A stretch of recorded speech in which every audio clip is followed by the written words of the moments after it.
Justice ജെ.ബി. Koshy commission report നടപ്പാക്കുക, July 3 പൊതു അവധിയായി പ്രഖ്യാപിക്കുക എന്നീ ആവശ്യങ്ങൾ ഉന്നയിച്ച് തൃശൂർ അതിരൂപത സമരത്തിന്. തൃശൂർ പാർലമെന്റ് തെരഞ്ഞെടുപ്പിൽ ബിജെപിക്കുണ്ടായ വിജയവുമായി ബന്ധപ്പെട്ട ക്രൈസ്തവ സഭയ്ക്കെതിരെ ഉയർന്ന ആരോപണങ്ങൾ തള്ളുകയാണ് തൃശൂർ അതിരൂപത.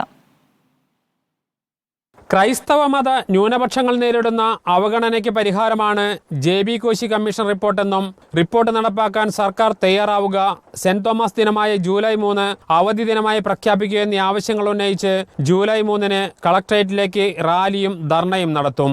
ഇടവകകളിൽ അവകാശ ദിനാചരണവും ഒപ്പുശേഖരണവും നടക്കും.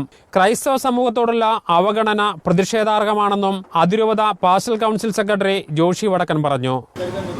സഭയെ സംബന്ധിച്ചും സംസ്ഥാന സർക്കാരിനെതിരെയോ കേന്ദ്ര സർക്കാരിനെതിരെയോ എന്നുള്ളതിനേക്കാൾ ചില നിലപാടുകളാണ്. മതന്യൂനപക്ഷങ്ങൾക്കെതിരായ ആക്രമണങ്ങൾ ഉണ്ടാകുമ്പോൾ അല്ലെങ്കിൽ ന്യൂനപക്ഷ സമുദായം അവഗണന നേരിടുമ്പോൾ അത്തരം വിഷയങ്ങൾ ഞങ്ങൾ ഉന്നയിക്കാറുണ്ട്. അത് ഏതെങ്കിലും രാഷ്ട്രീയ പാർട്ടിക്ക് എതിരായോ അനുകൂലമായോ അല്ല, മറിച്ച് ചില നിലപാടുകളാണ്. ആ നിലപാടുകൾ എല്ലാ കാലത്തും ഉയർത്തിപ്പിടിച്ചിട്ടുണ്ട്, ഇനിയും അത് ഉയർത്തിപ്പിടിക്കും. ഞങ്ങളെ സംബന്ധിച്ചിടത്തോളം ഞങ്ങൾക്കെതിരെ വന്ന ചില ആരോപണങ്ങൾ, ആ ആരോപണങ്ങളോട് പ്രതികരിക്കുക എന്നുള്ളത് മാത്രമാണ് ഞങ്ങൾ ഉദ്ദേശിക്കുന്നത്. തിരഞ്ഞെടുപ്പുകളിൽ സഭയ്ക്ക് വ്യക്തമായ നിലപാടുണ്ടായിരുന്നുവെന്നും ഇക്കാര്യം തിരഞ്ഞെടുപ്പിന് മുമ്പ് വ്യക്തമാക്കിയിട്ടുണ്ടെന്നും ജോഷി വടക്കൻ പറഞ്ഞു.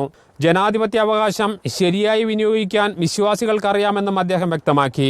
സുരേഷ് ഗോപിയുടെ വിജയവുമായി ബന്ധപ്പെട്ട് സഭയ്ക്കെതിരെ ഉയരുന്ന ആരോപണങ്ങൾ അടിസ്ഥാനരഹിതമാണെന്നും അതിരൂപത പാസ്റ്റൽ കൗൺസിൽ വ്യക്തമാക്കുന്നു. റിപ്പോർട്ടർ, തൃശൂർ.